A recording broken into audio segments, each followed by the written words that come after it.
राधे राधे।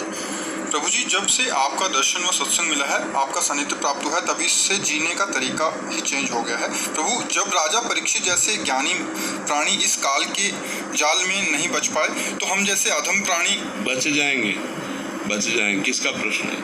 हाँ, बच जाएंगे। नाम जप करते हैं, नाम जप करते हुए हर समय भगवान का नाम जप। देखो, कुछ लीलाएं ऐसी होती हैं जो जगत मंगल के लिए होती हैं। अगर परीक्षित से वो गलती ना होती तो श्रृंगी ऋषि का साप ना होता, और श्रृंगी ऋषि का साप ना होता परीक्षित जी को, तो श्री सुखदेव मुनि ना आते, और वो ना आते तो भागवत रस सुनाते। जगत को भागवत नहीं मिलती, और भागवत नहीं मिलती तो कैसे कल्याण होता? लाखों का कल्याण भागवत ही सुन के हम बाबा जी बने।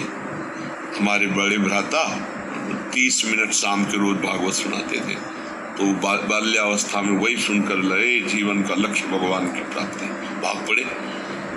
जीवन बदल देता है, भगवान की चर्चा सत्संग जीवन बदल देता है। तो ये घटनाएं होती हैं जैसे सनकादि ब्रह्म बोध संपन्न महापुरुष है, जो ब्रह्म बोध है, भगवत प्राप्त से कभी क्रोध नहीं आता।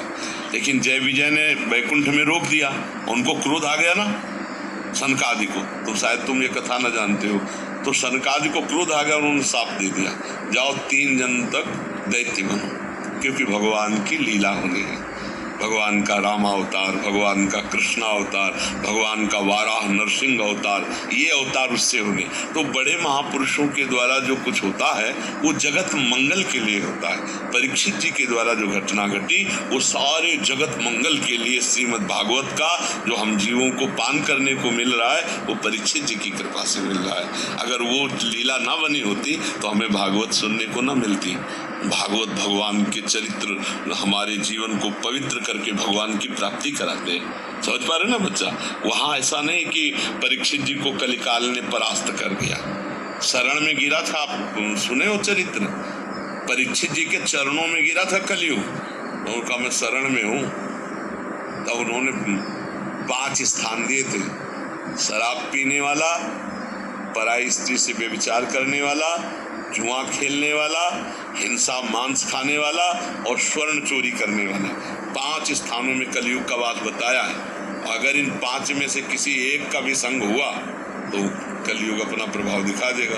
तो ये चीजें खाओ पियो मत, किसी की चोरी मत करो, नाम जप करो। कहाँ कलयुग? यहाँ कहाँ कलयुग दिखाई दे रहा? सत्संग में कलयुग दिखाई दिया? सत्संग हो रहा था, कहाँ कलयुग है? कलयुग तब जब अभी निंदा स्तुति प्रपंच शुरू कर दिया, अभी कलयुग हो गया। तो हम वो करें ही ना कार्य जिससे कलयुग हमारे मस्तक पर चढ़ जाए, हमारी बुद्धि पर। तो हम गलत कार्य करें ना, तो अभी सतयुग है, कहाँ कलयुग है?